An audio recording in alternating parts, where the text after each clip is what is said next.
Welcome to the Tipping Point Show. I'm Jimmy Evans, and on today's show I have joining me Dr. Mark Hitchcock, who is a regular contributor to endtimes.com. He has written over 30 books on the end times, and he is the senior pastor of Faith Bible Church in Edmond, Oklahoma. On today's show, we're talking about current events in the news concerning the ongoing war in Israel, with a special focus today on Iran.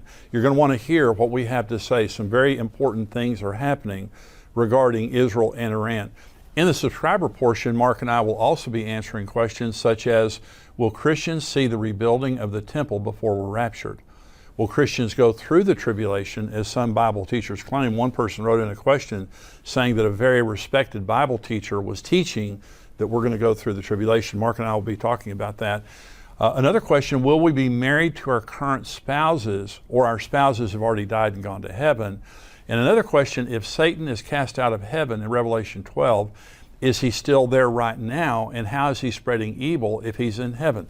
So those are some of the questions that we're going to be answering. I am so glad that you've joined us today, and I also want to welcome right now Dr. Mark Hitchcock. Mark, thank you for joining me. Well, great to be with you again, as always. Well, we're going to talk about what's happening in the news related to Israel. We're especially going to be talking about Iran. Let me just mention to everyone, we wrote this book that came out right after October 7th called What's Next? The Israel-Gaza War. And so this talks about what happened related to Israel before the war, during the war, and now after the war prophetically, the significance of it. And really and truly, you know, what we're seeing in the world right now today, Mark, this is prophecy on steroids. It's just everything is, the labor pangs are intense, and Bible prophecy is just happening right before our very eyes.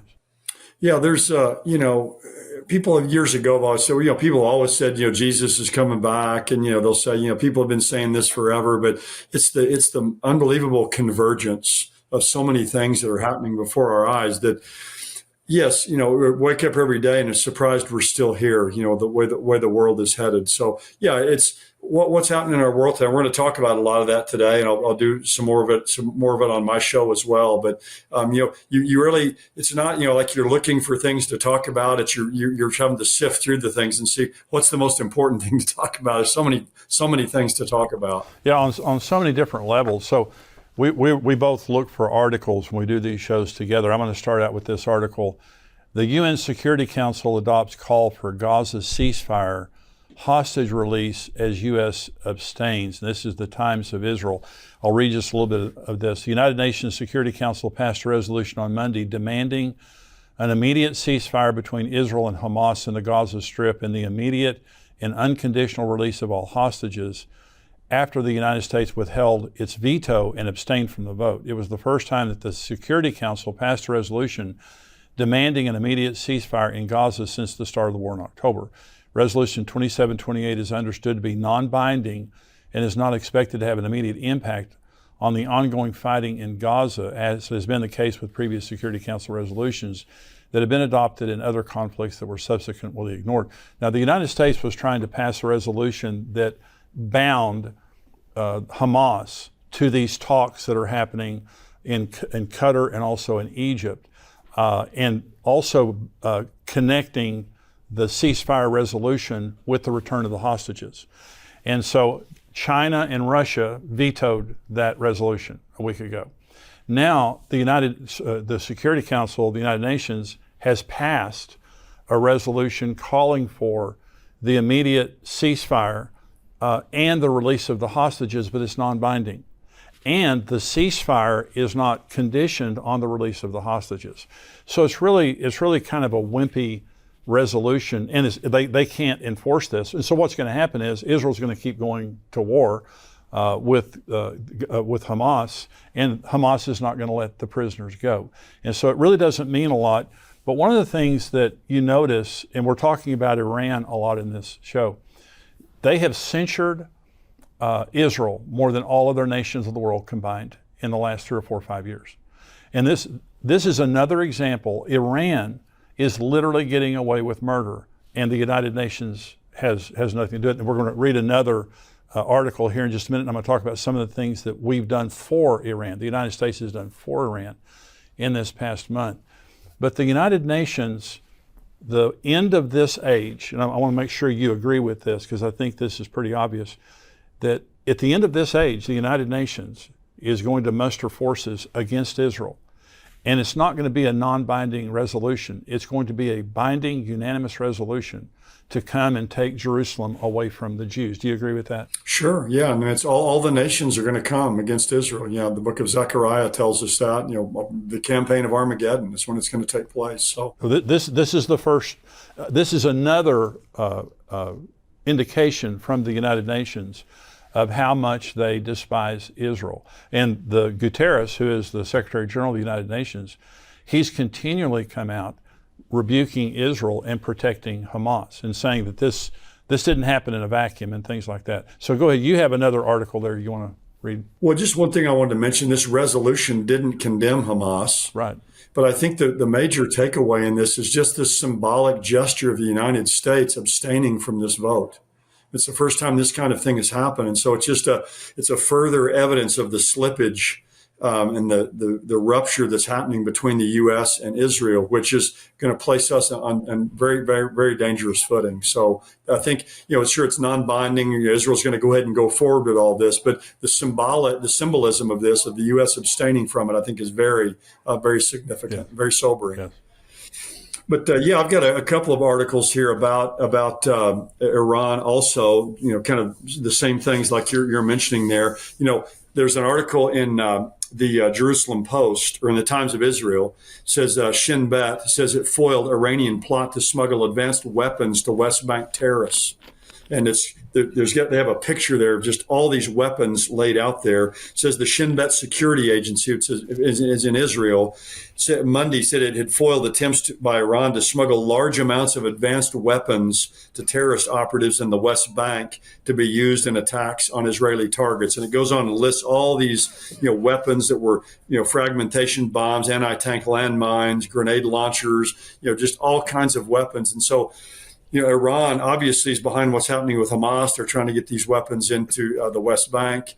They're behind what's called the axis of resistance, all these militia groups in Lebanon, Syria. They're behind what's happening with the Houthis, with Hezbollah, all of this that's taking place. So it's just a constant, coordinated effort by Iran to get weapons then into the West Bank. They can't get anything into Gaza now.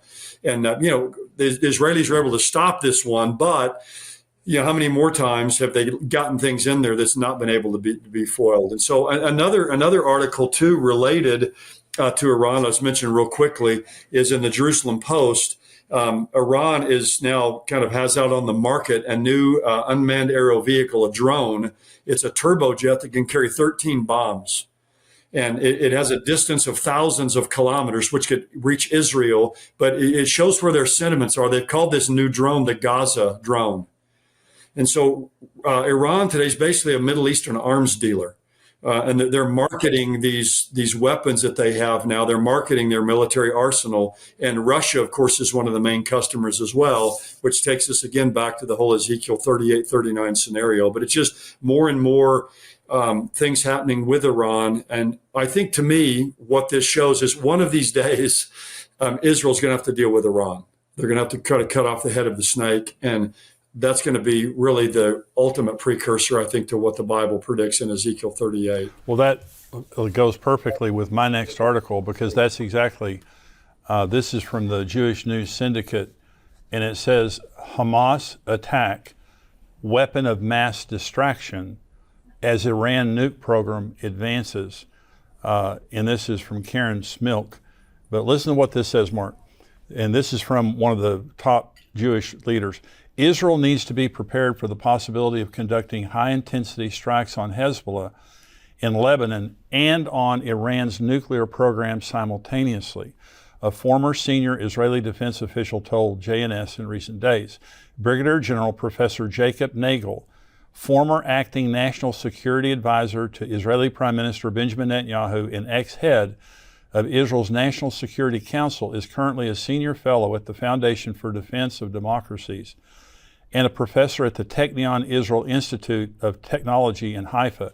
Nagel raised the possibility of a multi-staged Iranian strategy to go nuclear involving regional proxies, keeping Israel and the world distracted with conflicts. And he says Iran may have activated a weapon of mass distraction in order to make progress on building weapons of mass destruction, its nuclear program, said Nagel. The possibility of a long-term Iranian plan with a secret timetable in multiple stages must be taken seriously. And he says, in the future possible third stage, Hezbollah becomes involved in a full-scale war, and a potential fourth stage, Iran, taking advantage of the distraction, races ahead with this nuclear program. And so what he's saying is, this is a top guy in Israel, and he's saying Israel has to be prepared right now to deal with Hezbollah, because this has already started, and to strike Iran's nuclear capabilities at the same time, because what he's saying is an advisor to Prime Minister Netanyahu and the head of this defense agency. He's saying that Iran is using Hamas, Hezbollah, the Houthis, and all of this as a distraction to the world while they make weapons of mass destruction. Now, the International Atomic Energy Agency about 10 years ago was put in charge of making sure that Iran never got weapons of mass destruction, okay? Never got nuclear weapons. They came out about 2 months ago, the IAEA did. Iran has defied them. They've defied the entire world. They took the cameras out of their nuclear sites. They wouldn't let the inspectors in. And about 2 months ago, the International Atomic Agency Commission agency said that they don't know what's happening with Iran's nuclear program. They have no idea. And so right now, they're already at 60% enriched uranium. And what he is saying in this article, later in this article, is it takes very little time to get from 60 to 90%. And so Iran has masterfully surrounded Israel, the Houthis, the Palestinians in the West Bank, the Islamic Jihad in Syria, Hezbollah, Hamas. They have surrounded them with all these enemies that are attacking them on a daily basis while they're sitting over here developing nuclear weapons. And this is an existential threat to Israel that they simply can't ignore. In my book, Tipping Point, 2 years ago, I said Israel will strike Iran at some point if somebody else doesn't, because Iran is not going to stop their ambitions for nuclear power, and Israel cannot afford to let them do that. But think of the situation that Israel's in right now, and how much worse it gets if they bomb Iran. No, that's right. You said we don't really know what the International Atomic Atomic Energy Agency. They don't know what's going on over there. Well, I think we all know what's going on over there. Yeah. Iran is very shrewd. This kind of distraction, but also they distract and build. But also, for many years they used a different strategy: talk and build. Right. They were just constantly talking, drawing out these negotiations. So all the time that all the talking's happening, they're building. And now the time all this distraction is happening, they're building. So they're doing everything they can to put up a kind of a smoke screen, camouflage while they're doing what they want to do, but they're suffering no consequences for it. No. They have some economic sanctions that have been put on them, but those have been lessened. And so they're selling things to Russia. They're involved with China. So they're not feeling the pinch of this. And so Israel ultimately is going to have to hit them where they'll feel the consequences of this. But when that happens, it's going to, who knows what dominoes then will begin to fall at that point in time. It'll be all bets will be off at that point. Exactly. Well, later in the article, it says on March 15th, Washington reissued a $10 billion Iran sanctions waiver that allows Iran to access revenue from its electricity sales to Iraq. And so the Biden administration has released billions and billions of dollars to Iran that they wouldn't have gotten through the sanctions. And now, in spite of everything that they're doing, they're the ones responsible for October 7th. They're the ones responsible for everything that's happening right now. No consequences whatsoever. $10 billion. On March 4th, this article says, Reuters, quoting unnamed diplomats, said a quarterly meeting of the IAEA's main policy-making body saw Western powers again choosing not to seriously confront Iran over its failure to cooperate with the agency on a range of issues. And so the IAEA is basically just turning a blind eye and just saying there's nothing we can do about it. And then it says Nagel assessed that the United States and Europe will never attack Iran's nuclear program, adding that the sanctions relief being offered to Iran aligns well with Tehran's intention to continue with creeping nuclear progress. Hence, Israel must be ready for anything, for being able to strike the enrichment part of the program, but also for being able to strike the weapons system part of it. So he's saying in this article here, we're giving them billions of dollars. The IAEA is completely worthless. And see, the United States, and President Trump said this, President Biden has said it too, under no circumstances will we ever allow Iran to become a nuclear power. Well, the only way you can keep them from doing that now is physically going in there and making sure it doesn't happen. Well, they're not going to do that. That's what he's saying in this article. They're not going to do that. So because of that, Israel has to be prepared. So Jeremiah 49 is a prophecy of the destruction, the utter destruction of Elam. Elam is southern Iran. And Elam is where they have their launchers, and a lot of their nuclear reactors and nuclear facilities are in southern Iran. And so if Israel struck Iran to stop them, that's basically where they would strike in fulfillment of Jeremiah 49. If that's what happens, it's going to happen. It's never happened before in world history. But I have wondered, Mark, and this is a wondering, but I have wondered in Ezekiel 38 where it says, I'm going to put a hook in your jaw and drag you down to the mountains of Israel. See, Russia has continually warned Israel and the United States of what would happen if they attacked Iran. And basically they're saying, of course, they're getting a lot of weapons from Iran right now. And so they're very, very closely knit. So I wonder if the hook in the jaw, if Israel bombed Iran, if that would be either the hook in the jaw or part of what would happen to cause Ezekiel 38 and 39. No, I agree with that. I think I've heard people say that before. I think General Boykin years ago kind of made that same comment that that could be these hooks in the jaws with Russia. Because Russia's they're violating all these international sanctions, getting oil from Iran, getting weapons from Iran. They're helping Iran as well, sending them advanced aircraft. So they're totally joined together. And Russia, wouldn't want to come in probably and invade Iran or invade Israel on their own. But you're right. I mean, if they're that tied in with Iran, that could easily be the catalyst for them to do that. And so, the Russia and Iran together, they're mentioned there in Ezekiel 38, 2,600 years ago. What a proof of the truth of the Bible. You have these two nations mentioned right next to each other 2,500 years ago, and here they are today. But I think it's likely that will be what will somehow precipitate this. But Iran hates Israel with a passion. They're their greatest enemy. But if Israel hits Iran, we can only imagine how that will accelerate that hatred. And they'll want payback. And that will be, I think, what will happen when Ezekiel 38, 39 takes place. It'll be a payback for what's taken place. Well, in 2022, I believe it was in 2022, Israel had a massive military exercise called Chariots of Fire. And they practiced bombing Iran, and they put 5 billion shekels in their budget for bombing Iran and then protecting their borders, because they know that all heaven's going to break loose when they do that. And so this is something that they have been looking at for a long time, but it's in the news.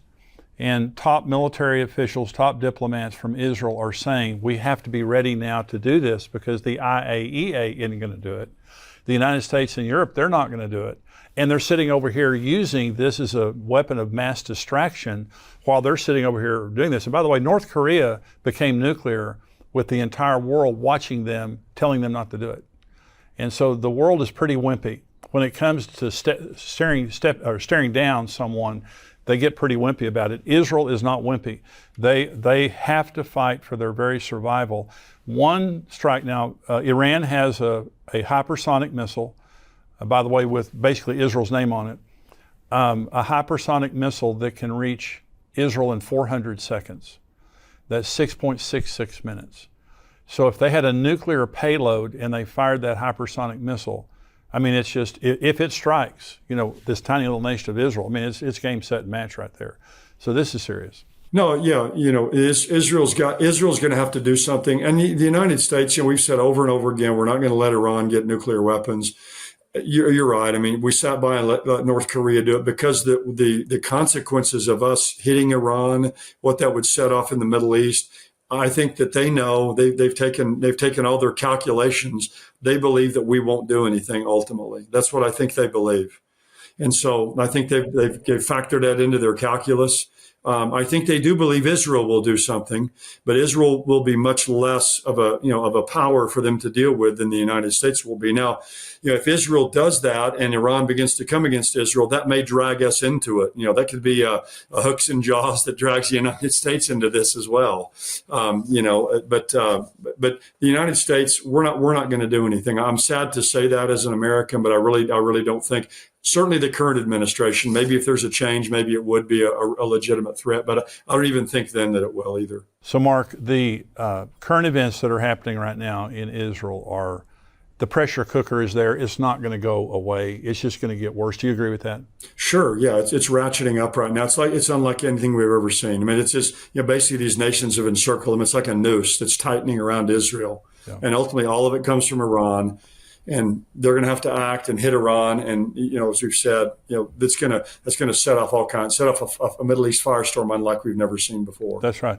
Well, we wrote the book, "What's Next: The Israel-Gaza War." Anyone's interested in that, talking about what's happening right now and the prophetic implications of that. This is in a series called "What's Next."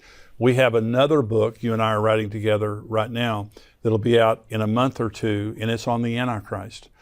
And because one of the things I believe that's about to happen, see, everything gets worse until it gets a lot better when the Antichrist shows up. The Psalm 83, what's going on right now, could be a fulfillment of Psalm 83, Jeremiah 49, Ezekiel 38 and 39. You have wars going on whenever they occur, but things are going to get worse. But there's going to be an answer man that steps onto the scene. I believe he's alive. I believe he's an adult. I believe he's on the world stage right now. That's my opinion. And I believe this is the type of a scenario because the Antichrist is the savior of the world at the moment that he steps up and brokers this deal with Israel. And he confirms a covenant with them, Daniel chapter 9, and they then enter into this 3.5-year period of peace that they haven't had before. The world then, celebrates this genius, this diplomatic genius that steps onto the world scene. Do you believe that what's being set up right now ultimately will come to fulfillment with the Antichrist? Sure. We've had those Abraham Accords, and that's been set aside right now, but that looked like kind of a precursor to this. But with the situation that's over there, the whole world is focused on this. The UN's passing these various resolutions. People are looking for someone, we have been really since 1948, to come and bring some kind of lasting peace to that part of the world. And that's one of the key signs of the end times, I think, is just the constant turmoil in Israel and this clamoring and yearning for peace. And the event that starts the 7-year tribulation, the rapture doesn't start the tribulation period. A lot of people are kind of mistaken about that. I think the rapture begins. No, the rapture takes place sometime after the rapture. The Antichrist is able to broker this peace agreement between Israel and these nations that they've been at war with for, now for 70 years. And, he's going to be, the man with a plan, the Nobel Peace Prize winner. I mean, he's going to, be the Time Person of the Year. I mean, he's going to have it all. And that's what's going to catapult him ultimately to power. Now, ultimately, he'll double cross Israel, but everything's headed towards that. And we can see it's just reaching this crisis point where someone is going to have to come along and solve that problem. Now, it'll be a temporary peace. It'll be a false peace, but it will be a peace for some period of time. And the whole world will follow after the Antichrist. That's kind of the initial event that really catapults him to power in the world there at the beginning of the tribulation. Yeah, and in our series, What's Next, of books, we're talking about the Antichrist, then we're talking about the rapture because, again, the things that are happening right now are all Bible prophecy being fulfilled. The world turning against Israel, wars and rumors of wars, all these things like that. But ultimately, the big prophetic events, there's going to be a rapture and there's going to be an Antichrist. We're writing about that. Mark, you have another article there? Yes, this one's fascinating to me. This was on CBS News. Now, just think about this. It says, what these red cows from Texas have to do with war and peace in the Middle East. And it's an article about, of course, these 5, they're Texas red Angus that were taken over to Israel, these red heifers. And what the article's saying is, time's beginning to kind of run out because these heifers have to be a certain age when they're sacrificed.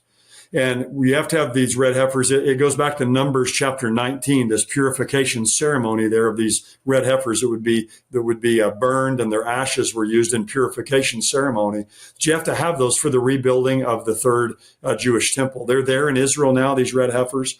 But this is something that I didn't know until just this week. It says in this article from CBS, it says, when Hamas spokesman Abu Abida began a speech marking the 100th day of the war in Gaza, one confounding yet eye-opening proclamation escaped the headlines.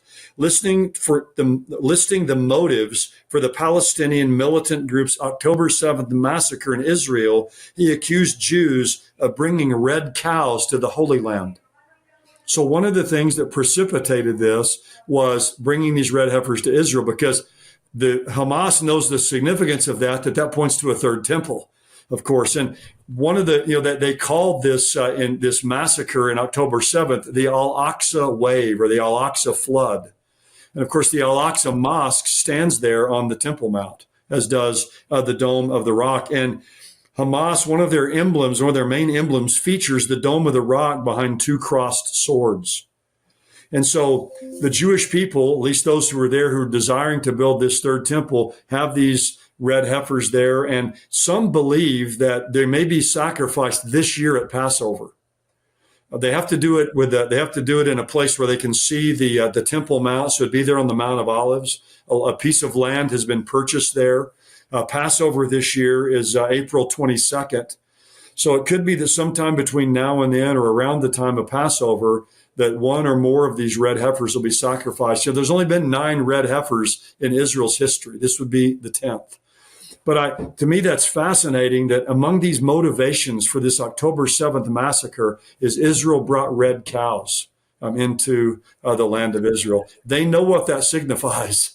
And they hate that. They know that the Jews want to ultimately build a temple there, that it's going to mean, that their third holy site, the Al-Aqsa Mosque, would have to be removed and have to be destroyed. So it's just another thing that we see happening in our world today that points just towards the chaos and ultimately the land of Israel. But then the bullseye in Israel is Jerusalem, and the bullseye in Jerusalem is that 36-acre Temple Mount area. That's the real powder keg, if you will. And so, we'll be watching this for folks and letting them know, if something happens over there with sacrificing these red heifers. But that would be a very, very significant event when that takes place, I believe. Well, Mark, that's absolutely fascinating. And I can just say, next week on the show, we have an entire show on the red heifers. Mondo Gonzalez has written a book on it, and he confirms now, this will be part of the show next week, they have 3 kosher red heifers. Last November, they came of age to be examined by the priest. And they have 3 perfect red heifers. They only have to have 1. And they are, what you just said is true, they're looking for some time from Passover to Pentecost, sometime in that range. It would be the 10th red heifer, according to Maimonides. It would usher in the era of the Messiah. And so, and again, Mark, it's not just that that's happening, it's that everything is happening. You just see there's such a convergence, as you said earlier, there's such a convergence of everything. But if they actually, there's only been 9 since Moses, and this would be the 10th, and it would give them the ability to ceremonially cleanse the Temple Mount and the priest. They have everything ready. You've been over there, you've seen everything, I have too. They have everything ready, but the deal with the Antichrist is going to give them, obviously, the ability to build the third temple. But it just, to me, it just marks how close we are. Yeah, the fact that Hamas, that's part of their motivation. They brought the red cows into Israel. That's what Hamas saying that. So, wow, that's that was powerful when I saw that. I mean, wow, it's just Hamas themselves. They realize the significance of this for their future, for their mosque. Yeah, the sadness, and Mondo and I talk about this next week.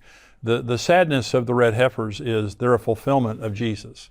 In Numbers 19, the red heifer is just a type of Jesus, that was slaughtered for our sins outside the camp. And the book of Hebrews talks about that. And so the sadness is they didn't recognize Jesus as the Messiah. The exciting thing is they will all be saved in one day, according to Zechariah 13. And that is going to happen sometime soon. but it is a huge issue related to Bible prophecy. Do you have any other articles there? No, that's all I've got. I mean, just, like another article, there's one in Newsweek we've talked about already. Just Iran is kind of opening up four fronts.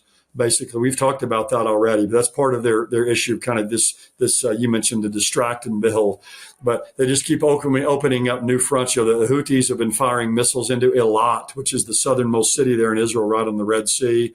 So it's, they're not far from there. So it's just, a constant stranglehold here, but that's an interesting article in Newsweek, a four-front war now that they've opened up. You've been worried about two fronts. Now it's four fronts. All of you who are joining us on YouTube, hope that you have enjoyed this. We're going to go to the subscriber portion of the program right now, and we're going to be answering some questions. Mark, thank you so much for being with me today. That is great information, great insight. And I want to say, you're watching on YouTube right now, and if you're not a subscriber to endtimes.com, I hope you're a subscriber to Tipping Point on YouTube. If you aren't, just hit the button right now and subscribe. You'll get all of our information that comes out on YouTube. But we have my podcast, the one that you're watching a part of it right now. You can get the entire podcast without commercials for $7 a month. Also, Dr. Mark Hitchcock, who you just saw there, he also has a podcast that comes out every Thursday called Marking the Times. And so we have several podcasts a week. We answer questions every Friday. I have a devotional that comes out every Sunday called A Good Word. It's worth a lot more than $7, but for $7 a month, you can get everything that we have. It'll be a blessing and encouragement to you. So if you're not a subscriber, go to endtimes.com right now and subscribe. I'm glad that you've joined me today. We'll see you next time.